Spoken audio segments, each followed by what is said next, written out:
The first and the simplest emotion which we discover in the human mind is curiosity. By curiosity, I mean whatever desire we have for, or whatever pleasure we take in, novelty. We see children perpetually running from place to place to hunt out something new. They catch with great eagerness and with very little choice at whatever comes before them. Their attention is engaged by everything. As children, we ask about everything. Why is the sky blue? Why this and how that, ad nauseum?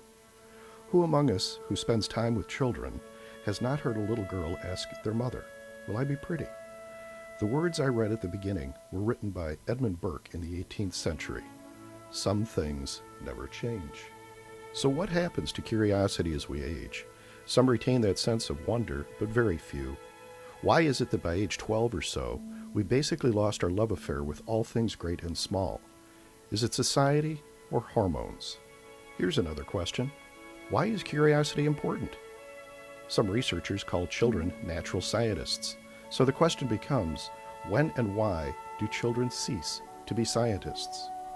BPA Research Digest, published by the British Psychological Society on their blog, tells of an experiment in which children were challenged as part of their play. The details are fascinating, but time here is short. Email me and I will send a link to the article. The results were interesting. If children are challenged with an unambiguous, that is, very straightforward game or challenge, they played for a short period with the experiment and moved on. If, however, the children were challenged with an ambiguous challenge that was not straightforward, in other words, one that had no simple solution, the children experimented until they solved the conundrum. The level of involvement was 10 times that for this group than the first, 5% versus 50% involvement. Wow. What does that say about an educational system that is just now realizing that we need to challenge our children? The kids involved with the study were 4 and 5 years old. 4 and 5-year-olds designing their own experiments just because they were curious and asked why.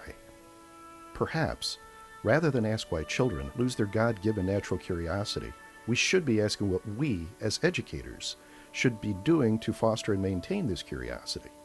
It makes an excellent argument for project and problem-based education, doesn't it? I know there have been far more questions than answers, but I wanted to leave you thinking, designing that experiment much as those 5-year-olds. I leave you now with the words of William Wordsworth. I have seen a curious child who dwelt upon a tract of inland ground, applying to his ear the convolutions of a smooth-lipped shell, to which, in silence hushed, his very soul listened intensely, and his countenance soon brightened with joy, for from within were heard murmurings, whereby the monitor expressed mysterious union with his native sea. I ask you, when was the last time you listened to a seashell call?